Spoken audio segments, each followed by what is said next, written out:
sejarawan siapa yang mengsinkronkan atau memverifikasi bahwa Ibrahim pernah ke Mekah dan bangun Ka'bah? Silakan. Oke. Sehat, Bang? Sehat, alhamdulillah. Oke, silakan. Ya, bagaimana kabar kamu, Bang? Baik. Nah, Kalau silakan. abang gimana, Bang? Tambah subur Ya. aja. Alhamdulillah, subur selalu, Bang. Perawatan juga, Bang, di bawah ini, perawatan. Abang tahu, dulu jenggot saya itu lebih panjang dari Abang. Nih kayak gini, Bang. Kupotong, Bang. Kenapa, Bang?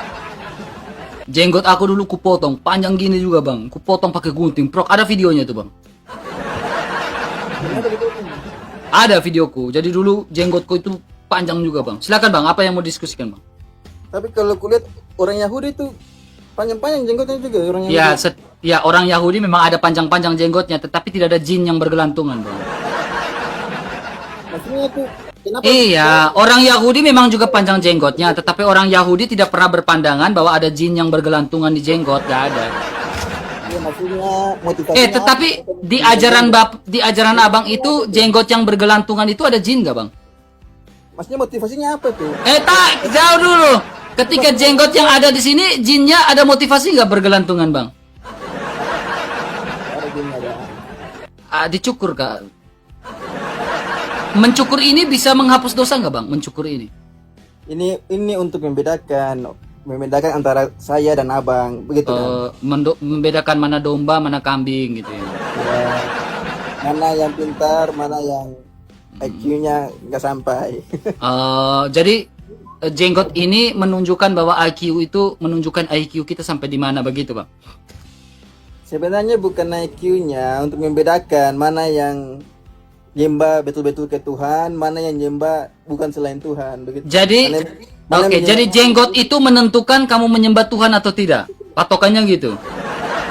Iya, Ada ya orang ya indikator atau kompetensi dasarnya itu menyembah Tuhan itu dilihat dari jenggot. Ada ya. Hidup. jenggot itu salah satu Hidup nih masih hidup nih orangnya. bentuk ketaatan kita Bentuk ketaatan kepada siapa? kepada Allah. Kepada Allah. Allah yang mana, Bang? Allah yang Esa. Allah yang Yang Esa. Oke. Yang Sekarang, Wahid. Bang. Oke. Sekarang Allah yang Esa itu bisa mengampuni dosa atau tidak? Bisa. Oke. Al-Ghafur. Al-Ghafur, ya, yang Maha Pengampun. Mencium batu mengampuni juga enggak? Atas perintah siapa? Hah? Atas perintah siapa? Ya, Rasulullah kan di dalam hadisnya kan mengatakan mencium Hajar Aswad dan Yamani kan menghapus dosa sehabis-habisnya. Nah, sabar gini, Pak.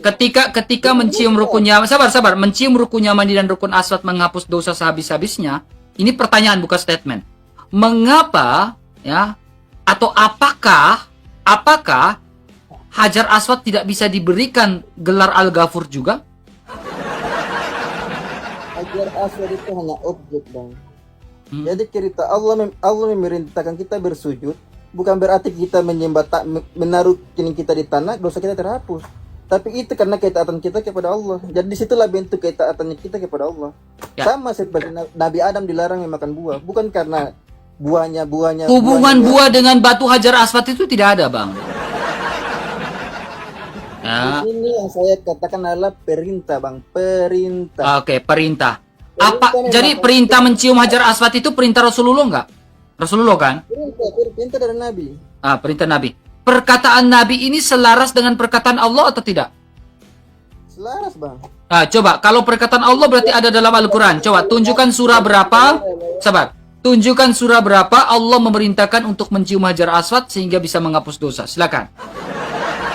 Saya kasih waktu kamu 2 menit untuk menunjukkan datanya dan bernarasi. Tunjukkan, pertanyaan saya ulang.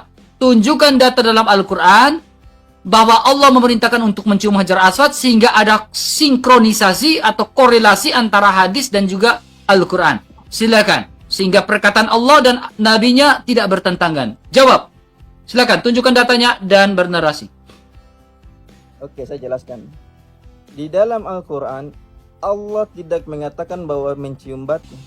Tetapi Allah mengatakan barang siapa yang mencintaiku, mengikuti nabiku, bahwa dia telah mengikutiku. Dan di surat yang lain Allah mengatakan bahwa apa yang diberikan oleh nabimu maka terimalah. Jadi ketika Nabi SAW mengatakan bahwa mencium batu bisa menghapuskan dosa, bukan Nabi yang menghapuskan dosa, bukan batu yang menghapuskan dosa, tetapi Allah Subhanahu wa Ta'ala yang menghapuskan dosa tersebut. Bukan karena batunya yang menghapuskan dosa, tetapi ketaatan kita. Ketaatan terhadap batu atau ketaatan kepada Rasulullah atau ketaatan terhadap Allah? Maaf, saya ulang. Ketaatan terhadap batu, ketaatan kepada Rasulullah, atau ketaatan kepada Allah, atau ketiganya? Silakan. Ketaatan kepada batu. Batu tidak pernah Ketaatan terhadap batu. Batu tidak pernah memerintahkan kita untuk menciumnya. Jadi bukan ketaatan kepada batu. Apakah batu pernah mengatakan, ciumlah aku? Surahnya nggak ada. Ada nggak bang? Ada nggak perkataan batu Hajar Aswad yang mengatakan batu itu berbicara? Ciumlah aku. Oh, jadi kau tuh minta hadis bahwa batu itu bisa berbicara? Iya, coba katakan bahwa Oke, batu saya itu tunjukkan. berbicara. Ya. Jadi batu itu tidak, menurut kamu batu itu tidak bisa berbicara? Batu itu bisa berbicara bang. Oke. Saya tanya ulang lagi, batu itu tidak bisa berbicara? Tidak, bawakan hadis saja bang. Oke. Jawabannya Coba. konsisten, batu tidak bisa berbicara. Dari Ibnu Abbas. Ya, ini hadis Tirmidzi nomor 961, Ibnu Majah nomor 294, Ahmad ya dan lain-lain ya. Dari Ibnu Abbas radhiyallahu anhuma ya. Ia berkata Rasulullah ya bersabda mengenai Hajar Aswad. Demi Allah, Allah akan mengutus batu tersebut pada hari kiamat. Ia memiliki apa? 2 mata, bisa melihat, dan bisa Berbicara. Tadi kau bilang batu tidak bisa berbicara. Itu ke dalam konsep di hari kiamat bang. Makanya berarti kau harus ralat perkataan kamu. Batu akan bisa berbicara di hari kiamat. Makanya, Gitu. Bang, Sekarang kan membaca gitu. hadis. Kalau abang membacakan hadis, Allah, abang katakan jelas-jelas bahwa ketika hari kiamat nanti, contohnya ketika hari kiamat nanti Allah menampakkan diri. Kamu bingung ya, saya bisa tahu hadis itu ya. Di hari akhir. Tetapi Sekarang gini. tidak ada. Sebelum Islam ada, pertanyaan saya. Sebelum Islam ada, apakah Rasulullah sudah mencium batu atau orang-orang sebelum Islam sudah mencium batu dan tawaf? Naik Kalau haji? Kalau untuk bertawaf itu sudah ada sejak zaman Nabi Ibrahim mendirikan Ka'bah. Itu mereka sudah bertawaf di situ, Bang. Oke. Sekarang yang menciptakan naik haji ini siapa? Kalau untuk menciptakan naik haji ini sebenarnya tawaf itu rukun-rukun haji itu sudah ada sejak zaman Nabi Ibrahim. Perintah siapa? Saya tanya perintah siapa? Yang ciptakan siapa? Yang menciptakan apa, Bang? Yang membangun. Saya nggak tanya berbeda konteks membangun Ka'bah dan menciptakan naik haji. Saya tanya syariat naik haji. Siapa? Syariat naik haji itu, Bang. Itu ada ketika zaman Nabi Muhammad, tapi untuk tawaf rukun-rukunnya sudah ada. Saya tanya siapa yang menciptakan? Jangan putar-putar. Yang menciptakannya siapa? Menciptakan gimana? Menciptakan adanya naik haji ini siapa? Tawaf dan lain-lain siapa yang menciptakan? Itu bukan menciptakan, Bang. Itu syariat. Saya bilang menciptakan. Kalau abang tanya, syariatnya aja ada. Oke. Kamu percaya sirah nabawiyah enggak? Saya percaya, Bang. Oke. Sekarang ini yang depan saya ini sirah nabawiyah Al-Mubarakfuri. Ya. Saya bukakan data buat kamu ya. Saya harap kamu bisa mengerti ya. Nih. Sebelum berhala dihancurkan oleh Nabi Muhammad, ya, itu ada 360 berhala, ya kan? Nah, mereka juga lihat yang warna hijau. Mereka juga mempunyai beberapa tradisi dan upacara penyembahan berhala yang mayoritas, lihat, ada warna orange kan? Diciptakan oleh Amr bin Lughai. Ya, halaman 24. Ya. Yang pertama, mereka mengelilingi berhala, mendatanginya dan berkomat kamit meminta pertolongan. Nah, ini sudah dilakukan sebelum adanya Muhammad atau Islam. Kemudian kedua, mereka apa nih? Mereka menunaikan haji dan tawaf. Nah, ini mayoritas diciptakan oleh siapa? Amr bin Luhai. Ya, yang menjadi persoalan dan saya tanya, ya, yang menjadi persoalan dan pertanyaan saya gini, teman. Sabar. Saya belum selesai. Yang menjadi persoalan dan pertanyaan saya gini. Apakah Allah yang sama, Allahnya Islam, ini pertanyaan. Apakah Allahnya Islam ini sama dengan Allahnya Amr bin Luhai?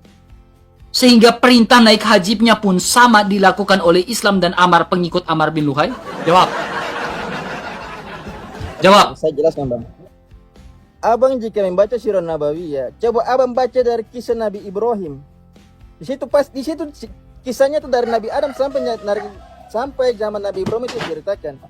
Zaman Nabi Ibrahim, ketika Nabi Ibrahim dan Nabi Ismail meninggikan Ka'bah, sudah dilakukan tawaf di situ, Bang. Jadi tawaf itu bukan ada di zaman para kaum Quraisy, bukan ada di zaman para kaum Quraisy, melainkan sudah ada di zaman Nabi Ibrahim. Oke. Ketika Nabi Ibrahim mendirikan Ka'bah. Oke. Sudah. Jadi gini, Bang.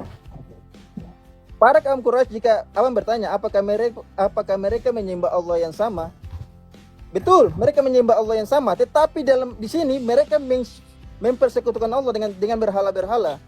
Jadi di dalam surat dikatakan bahwa apakah kamu meyakini, para orang Quraisy itu meyakini bahwa Allah Tuhan mereka Allah, tapi di samping itu mereka mengibadahi selain daripada Allah. Mereka melakukan kemusyrikan kepada berhala-berhala, yaitu Lata, Uzza.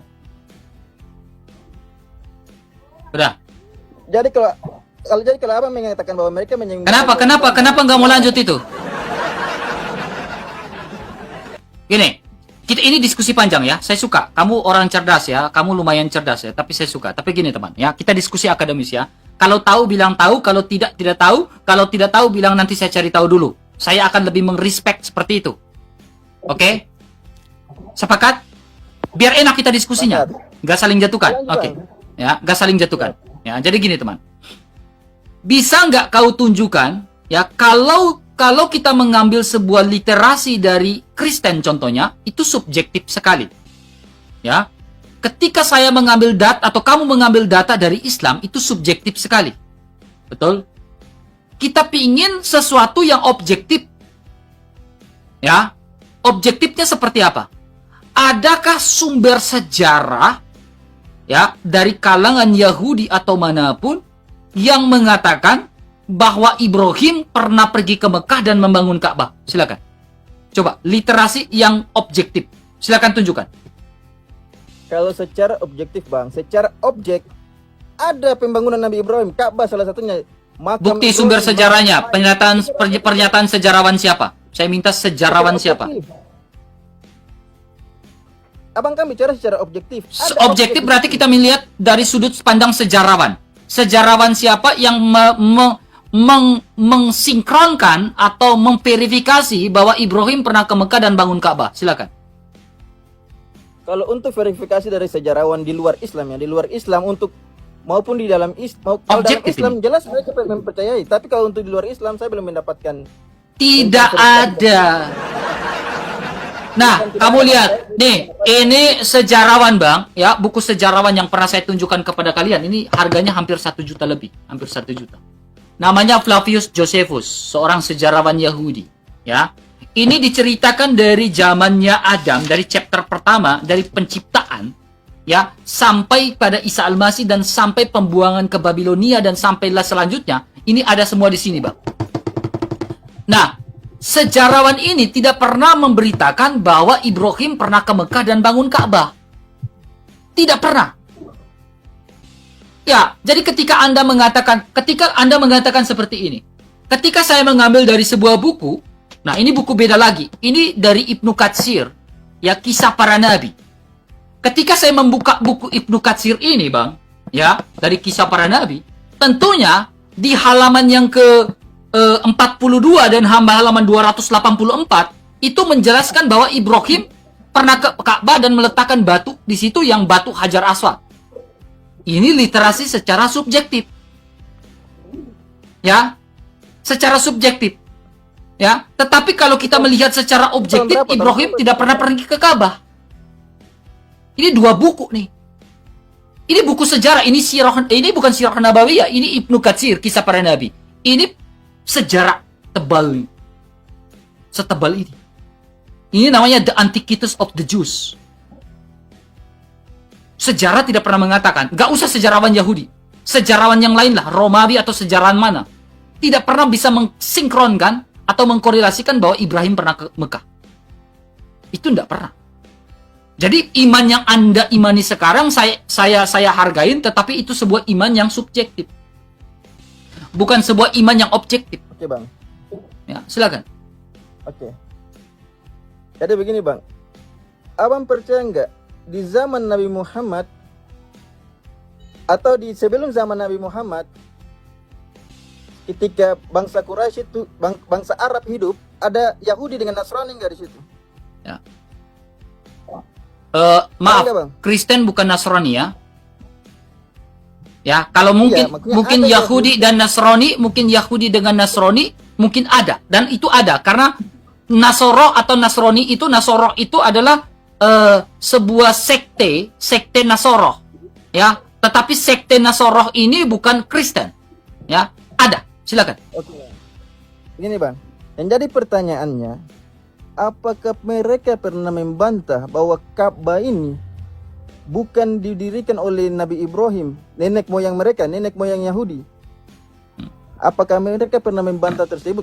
Apakah ada penelitian yang membantah tentang objektifnya Nabi Ismail ketika menghentakkan kaki munculnya air Zam-Zam, atau dibangunnya Ka'bah, adanya makam Nabi Ismail dengan Nabi Ibrahim di situ? Adakah yang membantah hal tersebut? Oke, jadi ada Coba. dua hal ya. Ada dua hal. Oke.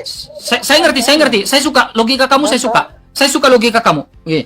Saya suka logika kamu. Gini, teman. Ya, saya suka logika kamu. Jadi gini. Adakah yang membantah, ya? Jadi ada dua poin. Poin pertama, adakah yang membantah, dan poin kedua adalah ada makam Ibrahim dan Ismail di situ. Makam. Ya. Saya bahas dulu yang pertama. Ya. Poin pertama adalah kamu berbicara tentang, ya, adakah yang membantah. Kalau memang betul orang Yahudi, ya, mempercayai bahwa yang dibangun itu adalah yang dibangun oleh Ibrahim, ya, tentunya orang Yahudi pun ikut naik haji di situ. Logika. Masalahnya orang Yahudi tidak pernah ikut naik haji di situ. Karena orang Yahudi tahu di situ pada zaman itu sebelum logika ini akan muncul, bercabang. Ya, saya runutkan lebih sistematis lagi. Ya, berhala baru dihancurkan di tahun berapa? 629. Ya, Nabi Muhammad, ya, menjadi nabi di tahun 620-an. 20 berapa? 22, 21, 22. Ya. Nah, ada jarak sekitar 8 tahun. Ya. Itu Nabi Muhammad naik haji, apakah berkeliling juga ke 360 berhala itu enggak? Nah, kalau orang Yahudi tidak akan mau berkeliling ke 360 berhala. Ya, jadi memang tidak ada bantahan. Ya, kemudian kedua, kenapa jarak 99 tahun atau 8 tahun itu? Apakah Nabi Muhammad ikut naik haji juga dan tawaf ke 360 berhala? Itu 99 tahun loh gapnya. 8 tahun gapnya. Sekitar di situ. Apakah Nabi Muhammad ikut tawaf di situ dan naik haji di situ? Itu pertanyaannya. Ya, saya balikin. Kedua, kau berbicara tentang makom Ibrahim yang ada di situ. Nah, menurut buku sejarah, saya nggak bahas Alkitab ya. Menurut buku sejarah dari Flavius Josephus dalam The Antiquities of the Jews, ya, mengatakan bahwa Ibrahim atau Abraham itu dimakamkan di tempat yang namanya Makapela, bukan di Arab Saudi.